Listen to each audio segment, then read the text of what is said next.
Hello everyone, in today's video we will be learning about propositional logic. Join me as we talk about the different concepts and ideas surrounding propositional logic.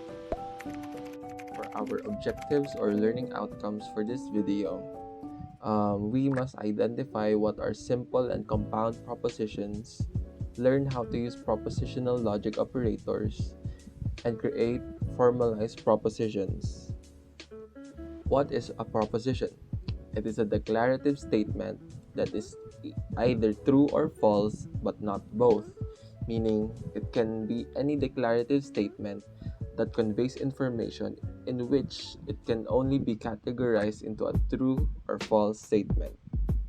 We say that the truth value of a proposition is either true or false, which corresponds to 1 and 0 in digital circuits.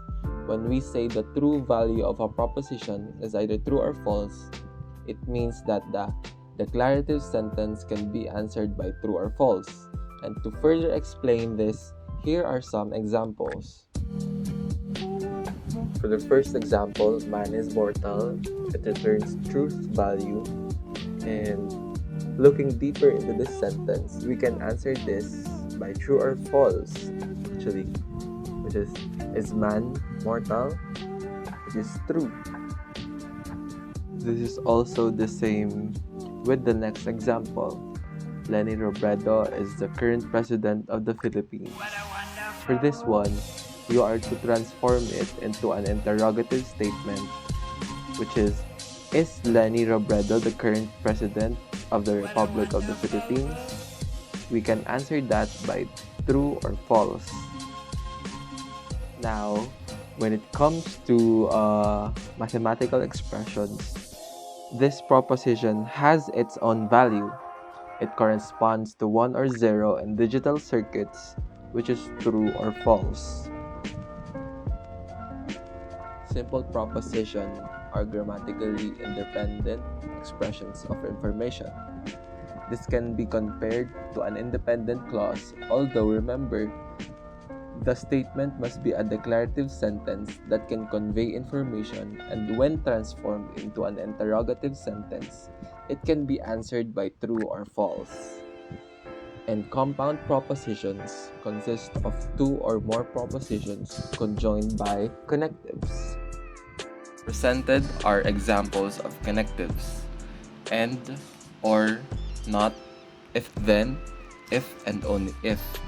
These are some of the examples of connectives, and there are many more examples. These are just commonly used ones. Here are some examples of compound propositions. If Miss Scarlett hadn't showed up last week, Mr. Vision would have given the lecture. The sentences are joined by if and then being optional. And looking deeper to the sentence, it is two independent clauses or simple propositions that have been connected together. So, going back to the examples of connectives, propositional logic operators allows one to focus on the relations between propositions, creating a compound proposition. It also allows for formalizing the propositions. Formalizing propositions is a formal language. It has three kinds of symbols which may vary in each presentation. These are sentence letters used to represent simple propositions, operators or connectives given earlier, the and, or, not, if and only if, and lastly parentheses, which are only used to organize the propositions. Given the example, if Tony Stark buys another pair of shoes, his closet will overflow. Its formalized form is parentheses P, right arrow, Q. Looking back to the logical operators, the right arrow means the use of if and then. So, I place the if right up front, but then remove then because of grammatical issues. Separating the two simple propositions using sentence letters, P for if Tony Stark buys another pair of shoes, and Q for his closet will overflow. then relating or connecting the two propositions together using logical operators. Now, this relationship is an implication relationship, which implies that if Tony Stark buys another pair of shoes, that decision will cause his closet to overflow. So, that is propositional logic and formalizing propositions.